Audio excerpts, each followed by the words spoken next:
Buena gente, ¿cómo están?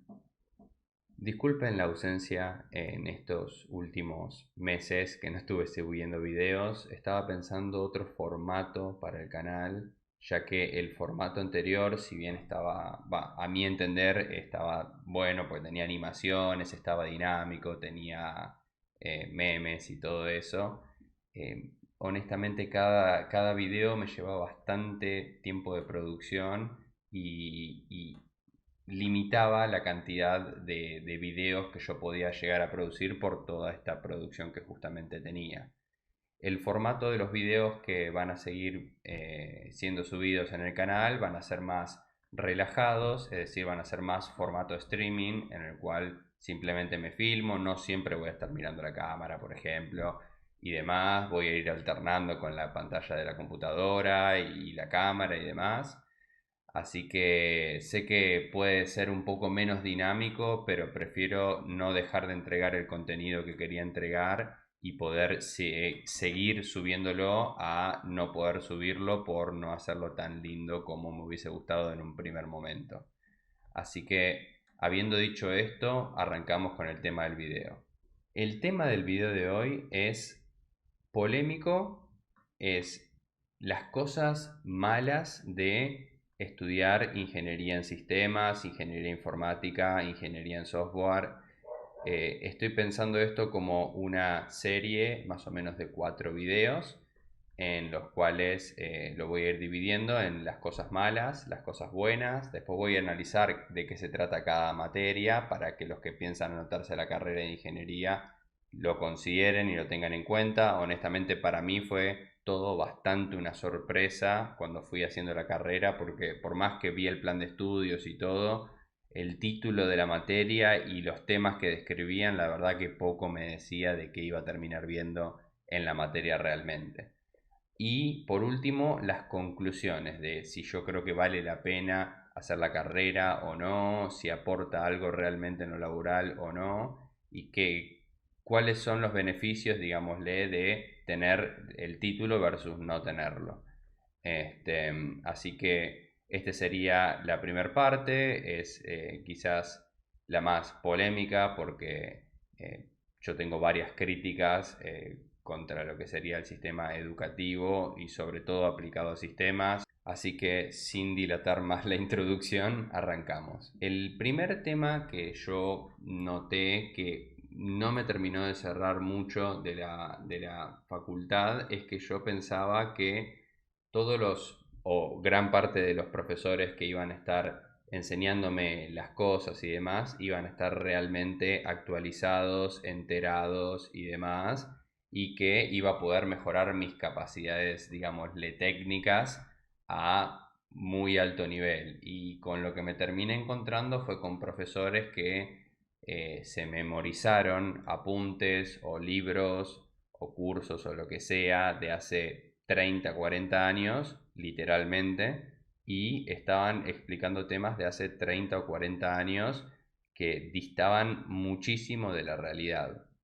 Y esto obviamente que es un problema, porque después uno arranca a trabajar, a mí me sucedió que empecé a trabajar en el penúltimo año de mi carrera y cuando arranqué a trabajar me encontré con que de las cosas que necesitaba para trabajar no sabía básicamente nada y tuve que aprender absolutamente todo por mi cuenta. Y sé que muchas veces se hace énfasis en que la facultad te da una base y vos después tenés que continuarlo, pero la realidad es que con todo el tiempo que yo invertí en la carrera, que fueron como 6 años, la realidad es que 6 años para solamente tener una base para poder arrancar a trabajar no me parece que valga la pena porque creo que esas bases pueden ser aprendidas perfectamente por cuenta propia en mucho menos tiempo. Yo creo que con dedicación y a lo mejor eh, con algún servicio, no sé, hay cursos de programación y demás en los cuales uno puede ir haciendo consultas y demás, y esas bases de las que tanto se habla pueden ser obtenidas mediante profesores particulares o cursos y demás en un año o quizás menos si se le pone la suficiente dedicación. Entonces no estoy de acuerdo en que sea útil en ese aspecto tampoco. O sea, a nivel práctico de lo que te sirve para trabajar, honestamente la facultad es bastante poco lo que uno puede aprovechar eh, en el trabajo. Es verdad que igual, esto ya lo iré diciendo en el otro video de las partes buenas, pero hay profesores que entienden la realidad laboral y dan otras perspectivas que están buenas, pero son la amplia minoría. La mayoría no son así. De hecho, muchísimos profesores, y esto es otra cosa que a mí me molestó, muchísimos profesores nunca ejercieron la profesión. Siempre aprendieron de otro profesor que tampoco había ejercido la profesión y ellos repitieron el discurso sin haber hecho nunca el trabajo. Entonces es como que están enseñando algo abstracto que tienen en su mente pero que nunca aplicaron en la realidad. Y obviamente que esa gente no puede asesorarlo a uno de cómo es la realidad si nunca trabajaron. Me encontré con la realidad, por ejemplo, que en los últimos años de la carrera, en particular yo estudié en la UTN de Capital, las materias de management me han explicado la pirámide de Maslow, la matriz BCG y demás temas que no quiero entrar en mayor detalle, pero me los han explicado hasta 4 o 5 veces en distintas materias y me los evaluaron de cero como si nunca nadie me lo hubiese explicado, lo cual me parece una pérdida de tiempo absoluta, porque se nota que claramente no hay una planificación de decir, bueno, si ya en esta materia que es obligatoria vieron este tema, en estas otras 4 que también son obligatorias no te voy a dar el mismo tema porque entiendo que es una pérdida de tiempo. Y eso también es bastante frustrante porque uno siente que realmente está yendo a aprobar el examen y ya, porque no está aprendiendo cosas nuevas. Después otra cosa que creo que es bastante criticable y sobre todo hacia el final de la carrera, en los últimos 2 o 3 años, es lo que yo llamaba memorización de listas, ¿no? Que es literalmente te dan, no sé, me acuerdo patente uno de los ejemplos, había 7 pasos para emprender una empresa en internet. Y no eran 8, no eran 6. Es decir, si uno relataba, por ejemplo, esos 7 pasos, los redactaba en 6 porque unía 2 pasos y decía todos los... No, eso estaba mal, porque en la lista eran 7 pasos y había que acordarse esos 7 pasos en el orden que se había dado con sus respectivas descripciones. Y yo me acuerdo que en los últimos años era hacer resúmenes para memorizarme las listas. Me hacía reglas memotécnicas para acordarme las listas, en qué orden iban, qué decía cada cosa. Y después el examen en general era eso, era repetir las listas en el orden que te las habían dado y ya. Y la verdad es que, por lo menos, repito, esto es de los últimos 2 años, al principio no es tan así. Los últimos 2 años fueron casi pura memorización y uno puede decir, no se trata de memorizar, se trata de entender bien el tema y demás, pero no lo evalúan así, no les importa que uno entienda el contenido, les importa que uno se memorice la lista y la repita tal cual. Si uno la entiende y no la repite tal cual porque la redactan menos pasos, más pasos o lo que sea, no sirve, ese punto está mal. Y es literalmente así como lo estoy relatando. Em, También me ha sucedido que me han evaluado, no sé, qué puse en una diapositiva, en la tercera diapositiva de un trabajo práctico, como para evaluar si me recordaba lo que hice. Me han evaluado ejemplos de un libro que citaba 90 ejemplos y pretendían que memoricemos todos los ejemplos de todo el libro y después evaluaban un ejemplo particular de ese libro y un montón de cosas sin sentido que no tienen razón de ser en el siglo XXI, donde uno googlea ese tipo de cuestiones. O sea, no me parece que la memorización sea un skill fundamental para ser ingeniero en sistemas. Todo lo contrario, o sea, deberían apuntarse a cosas más relacionadas con la razón, la lógica, arquitectura y ese tipo de cuestiones. Y en los últimos años no se hace para nada énfasis en eso. Acá hago un pequeño disclaimer, en los primeros 3 años sí se ven cosas de lógica y demás, pero después se abandona y se dedica más a todo lo que es teórico y de repetición y memorización. Hay algunas pocas materias que no son de memorización, pero son las menos. Después otra cosa que también me desilusionó bastante. Yo estuve casi toda la carrera esperando hacer inteligencia artificial, que es una materia del último año, y la realidad es que ninguno de los profesores jamás había trabajado en inteligencia artificial, no sabían del tema. De hecho, la inteligencia artificial sufrió muchos cambios en el último tiempo. En el último tiempo me refiero a los últimos 10, 15 años. Y ellos daban técnicas de cómo se hacían las inteligencias artificiales en 1980, 1990, lo cual no tiene ningún sentido. O sea, de hecho, por ejemplo, los temas más importantes, a mi entender, a día de hoy de la inteligencia artificial, que son las redes neuronales y los algoritmos genéticos, que son, repito, los temas más importantes a día de hoy, porque son las inteligencias artificiales que más se usan, no, no se les dedica más que una clase. Si mal no recuerdo, es una clase en la cual se explica la mitad de la clase de algoritmo genético y la otra mitad de redes neuronales.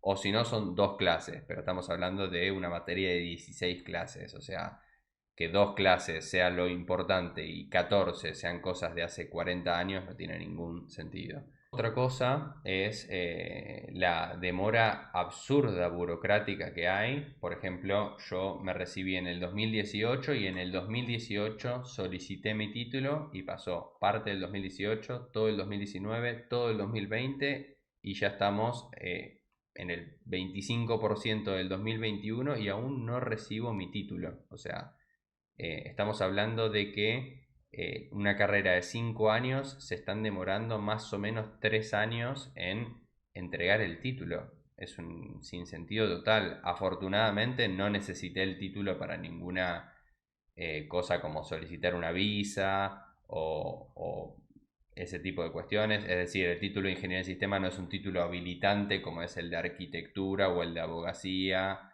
o el de contador, que uno no puede firmar las cosas si no tiene el título. En ingeniería de sistemas no es esa situación, pero si lo fuese, uno no tendría el título por 3 años y mientras uno no tiene el título, lo único que tiene es un papelito que se llama título en trámite que no es habilitante para nada. Es decir, si uno quiere aplicar a una visa, ese papelito no sirve para nada. Lo que importa es el título. Entonces eso también me parece algo muy negativo de la facultad. Y por lo que estuve investigando, justamente a raíz de las demoras, no solo sucede en las facultades públicas, también sucede en las facultades privadas. El tema de la demora en la entrega de títulos, sobre todo porque dependen íntimamente del Ministerio de Educación, el cual se toma todo el tiempo del mundo para realizar estas gestiones. Otra cosa negativa de la facultad también es que se vende mucho el pasado, es decir, se pone mucho foco en que si uno se dedica al management va a ganar mucho dinero y que si uno se dedica a programar es algo que podría hacer cualquiera, que programar es fácil, que no da muchas oportunidades, que no se gana muy bien. Y mucha gente, inclusive yo, salimos con esa idea de mundo de decir, bueno, ok, si esta gente que está recibida me está diciendo esto, es porque debe ser así. Y la realidad es que fue así durante mucho tiempo, pero la realidad es que hoy por hoy es completamente distinto. O sea, hay gente que logra irse, emigrar de su país con una visa y todo sin carrera universitaria ni nada porque se dedican a la programación, porque son buenos en lo que hacen, porque saben inglés también, muy importante, y pueden emigrar y tengo amigos que han ido a Alemania, Australia, Canadá, Estados Unidos y demás, y todas esas oportunidades las tuvieron justamente porque se dedicaban a sistemas y la mayoría de ellos no tienen una carrera universitaria. Y esos logros en gran medida se lo deben a que son programadores, porque yo no conozco a nadie que hayan contratado para laburar de manager y hayan dicho, ok, venite de manager desde Argentina hasta Nueva Zelanda. Eso rara vez sucede. En cambio, programadores que pueden elegir dónde quieren vivir en el mundo, hay un montón. Y de hecho, a nivel sueldos, también me sucedió en trabajos donde yo mismo estuve, que mi jefe, mi manager, ganaba mucho menos que yo como programador. Entonces se está invirtiendo muchísimo el tema de que el programador es un técnico que está haciendo cosas técnicas tontas y que el que tiene el cerebro es el manager y ese es el que gana bien, o sea, entonces muchos chicos salen con ese mindset y yo lo veo. O sea, de hecho yo cuando salí de la carrera me dediqué a análisis funcional porque dije, bueno, listo, ya está. Si el negocio en serio está en ser manager, bueno, voy de analista funcional y después me paso a manager.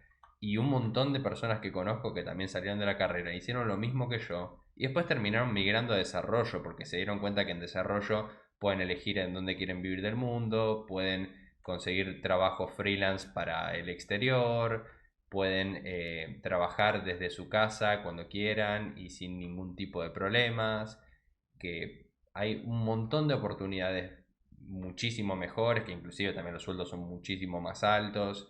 Entonces, a raíz de darse cuenta de eso, hay un montón de personas que pasan de ser analistas funcionales a ser programadores. En cambio, hay pocos programadores que pasen a ser analista funcional porque claramente es, a mi entender, un downgrade de profesional, porque honestamente muy difícilmente uno consiga las condiciones de un programador como analista funcional. Entonces, hay diferencias muy importantes respecto a eso y yo creo que de la facultad se entrena a la gente para salir pensando como se pensaba en el pasado y eso es totalmente contraproducente ahora. Es decir, si yo hubiese salido desde el primer momento pensando que iba a hacer programación, hubiese sido mucho mejor que perder un año más o menos que estuve trabajando de analista funcional y de gente que conozco que hizo lo mismo y directamente entrar a trabajar donde sé que realmente es donde se está moviendo el mundo. Y por último, noté varias cosas que me parecen hasta nocivas que la gente salga pensando así, porque están preparando a los chicos para las carreras de hace 40 años. Em, por ejemplo, ¿no? Primero, instaura mucha titulitis, es decir, el hecho de que si uno no tiene título no sirve para nada, que el título es todo lo que importa, o sea, cosas de ese estilo como diciendo con el título ya está, ya alcanza, o a lo sumo, también quizás con el título no alcanza, me hago un máster, que para mí es seguir en la misma rueda, ¿no? Obviamente es seguir con la titulitis, a mi entender. O sea, no estoy diciendo que hacer un máster sea negativo, conozco gente que ha hecho máster que les aportó un montón. El tema es desde dónde se hace ese máster. O sea, lo estoy haciendo desde el lugar de quiero aprender, quiero hacer contactos, quiero eh, esas cosas, o lo estoy haciendo desde el punto de vista de siento que con este título solo no vale tanto, entonces voy a conseguir otro título, así potencio mi titulitis y expongo por todo el mundo de que tengo un máster y lo publico en todas las redes sociales y digo que tengo un máster y pongo en la firma del mail máster de no sé qué cosa y cuando me presentan, cuando doy una charla, que quiero que digan que soy máster en... si uno lo hace desde ese lugar, para mí está en el camino completamente equivocado, porque claramente no es el mundo en el cual nos movemos. Es decir, si uno quiere trabajar para Google o Amazon, poco les importa si uno tiene un máster, lo que les importa es lo que realmente uno puede aportar, lo que realmente uno sabe y puede hacer en la industria realmente, no los títulos que uno haya logrado. También mucho humo laboral vi que se vendía en la carrera. O sea, por ejemplo, profesores, repito, que nunca habían ejercido su profesión, no, por ejemplo, hablando del caso particular de programadores, nunca habían trabajado de programadores, aprendieron Java en 1990 y siguen diciendo que Java es lo, literalmente, dijeron, Java es lo único que ustedes tienen que aprender, ustedes aprenden esto y ya está, nunca más aprenden nada y listo, solamente tienen que aprender esto, todo lo demás no sirve. Han tirado estadísticas tipo el 99% de los trabajos de hoy en día son en Java, cuando es completamente mentira. El mismo profesor que dijo esto después dijo, ¿cuántos trabajan de acá? Todos trabajaban y ¿cuántos trabajan en Java? Y eran dos personas que trabajaban en Java. No estoy diciendo que nadie programa en Java, hay bastante laburo en Java, pero hay un montón de laburo en otros lenguajes. Yo creo que un mal consejo es peor que no dar ningún consejo. Es decir, si uno no tiene idea del ámbito laboral, no puede darse el lujo de aconsejar a la gente y de querer instaurar esa forma de pensar. He visto completa resistencia al cambio en este tipo de profesores que han dicho, yo sé que ahora hay una herramienta más nueva para programar esto, pero yo aprendí esta hace 20 años, así que voy a seguir usando esta y usen esta porque si no, no los voy a poder ayudar. Eh, Me parece totalmente contraproducente vender la resistencia al cambio cuando estamos en una carrera que es tan dinámica y cada 3 o 4 años cambia todo. Si uno está con el mindset de aprendo una cosa y la rentabilizo de acá que me muera, creo que uno va por el camino incorrecto, sobre todo con el avance de la inteligencia artificial y demás, lo cual puede llegar a poner en riesgo el trabajo de muchos. Entonces, si uno sigue pensando que va a ser lo mismo toda la vida y que nunca lo van a mover de ahí, el día que ese trabajo se automatice, esa persona va a estar muy complicada. Entonces, preferentemente, siempre estar actualizado y no hacer caso a estos consejos que dan estos tipos de profesores. Así que bueno, es un video un poco largo, lo sé, pero quería mencionar todas las cosas negativas que vi en la facultad. No todo es negativo, sé que pareciera serlo por todo lo que acabo de decir, pero esta es la parte negativa de las cosas de la facultad, en particular de las que a mí me tocó vivir en la facultad UTN, la Universidad Tecnológica Nacional de Buenos Aires. El próximo video va a ser de las cosas positivas que me parece que me aportó la facultad y que no quiero dejar de mencionarlas porque si no estaría siendo bastante injusto en la apreciación. Así que espero que les haya gustado, cualquier cosa me lo dejan en los comentarios, pueden suscribirse para ver más videos de este tipo y nos veremos en la próxima.